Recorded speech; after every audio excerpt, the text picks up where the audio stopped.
Bom, a gente começa a resolver a prova pela questão 46, que é uma questão de pilha. Ela vai mostrar uma pilha que é um pouco diferente do que a gente está acostumado, que na verdade vai ser uma pilha com dois filmes. Um filme, na verdade são três filmes. Um filme de polipirrol, um filme branco, que é um eletrólito no meio, e mais um outro filme de polipirrol. Algo desse estilo aqui. Então você tem aqui um filme de polipirrol, um filme de eletrólito, outro filme de polipirrol. E aí esse polipirrol ele pode ser tanto negativo quanto positivo, ele pode ser tanto anodo quanto cátodo, ele pode ser invertido. No meio sempre o eletrólito. A pergunta que ele faz é: a camada central do eletrólito polimérico é importante porque qual vai ser a função de um eletrólito numa pilha? A função do eletrólito na pilha é permitir a difusão de íons. Por quê? Sem essa difusão de íons, você não faz o circuito. E aí a pilha não consegue mais promover o fluxo de elétrons. Então você pode perceber que você tem numa pilha, você tem um anodo com a carga negativa, você tem um cátodo com a carga positiva, e aí você tem os elétrons saindo do anodo, passando para o cátodo, e aqui você consegue acender a lâmpada. E aqui você tem a ponte salina, que são os eletrólitos. Sem a ponte salina, você não mantém o circuito fechado, e aí você não tem a geração de eletricidade, de energia elétrica. Então, realmente, a função da ponte salina é manter o sistema funcionando. A questão 47 é uma questão de estequiometria. Ela fala que o brasileiro consome 500 mg de cálcio por dia, quando a quantidade recomendada deveria ser o dobro, ou seja, consome 500, deveria consumir 1000 mg. Fala das funções do cálcio no organismo humano e diz que, considerando o número de Avogadro, 6 vezes 10 a 23, e a massa molar do cálcio igual a 40 gramas por mol, qual é a quantidade mínima diária de átomos de cálcio a ser ingerida por uma pessoa? A gente resolvendo as contas, chega no valor de 1,5 vezes 10 a 22. Como é que a gente chega neste valor? Muito simples.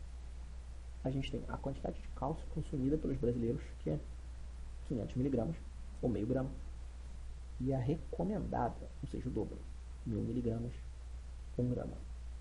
Fazendo uma regra de 3, a gente sabe que em 1 mol de cálcio, ou seja, 40 gramas, eu tenho 6 vezes 10 a 23 átomos de cálcio. Em 1 grama, que é o que eu quero descobrir, eu tenho quanto? X. Faço a multiplicação cruzada, eu tenho essa conta aqui. Fazendo isso aqui, eu chego no valor de 1,5 vezes 10 a 22. Esse é o resultado. É a letra B. Vamos resolver agora a questão 49. É uma questão de química nuclear com o conceito de meia-vida, um conceito muito importante. Ela é uma questão que fala de uma molécula de glicose que vai ser marcada com nucleídeos de carbono 11 e que esses nucleídeos eles têm uma emissão de pósitrons. E isso tem uma meia-vida de 20,4 minutos. O que vai ser isso? Se você começar com 1 grama de glicose marcada com carbono 11, passando-se 20,4 minutos, você vai ter 1 grama dividido por 2, ou seja, meio grama. Isso é uma meia-vida. E aí, você tem a reação aqui que ele está mostrando, que é um átomo de carbono, massa 11, dando origem a um átomo de boro e um pósitron, que é um nome diferente, mas ele explica o que é essa partícula aqui. E ele fala que você parte de 1 grama de massa de carbono na glicose. Ele quer saber depois de 5 meias-vidas, porque ele fala o seguinte aqui. Ele diz que o tempo de aquisição de uma imagem é de 5 meias-vidas. Ou seja, você injetou a glicose, passa um tempo, descobriu a imagem. Esse tempo é entre você injetar a glicose e recuperar a imagem é de 5 meias-vidas. Nesse tempo aqui, esse carbono vai se degradar. Quanto desse carbono vai se manter ainda? Ele quer saber quanto de nucleídeo eu ainda vou ter. A resposta é 31,3 miligramas de carbono. Como a gente chega nisso? Primeiro, conceito de meia-vida. Vai ser o que? O tempo necessário para que metade da amostra inicial, importante isso aqui, metade da amostra inicial se degrade. Então, se eu tenho a amostra inicial com 1 grama, comecei com 1 grama. Então, no primeiro decaimento, ou seja, na primeira minha vida, eu tenho o quê? 1000 miligramas dividido por 2, ou seja, 500 miligramas. E isto aqui vai para o segundo decaimento, 500 por 2, 250. Agora vai o terceiro, 125. Agora para o quarto. Finalmente, no quinto decaimento, que é a quinta meia vida, o valor que a gente vai obter é este aqui, 31,25, aproximando 31,3 é o valor que a gente obteve para essa questão. Vamos resolver agora a questão 51. É uma questão que fala de química verde e de geração de energia, modo de geração de energia.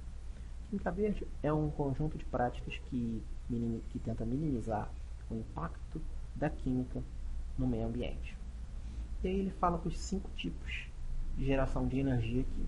Então você tem as hidrelétricas, as termoelétricas, as geotérmicas, as fontes de energia solar e energia eólica. E ele diz qual que é a química verde pode reduzir a poluição do ar que é causada por uma dessas aqui. Bom, a resposta correta são as usinas termoelétricas. Por quê?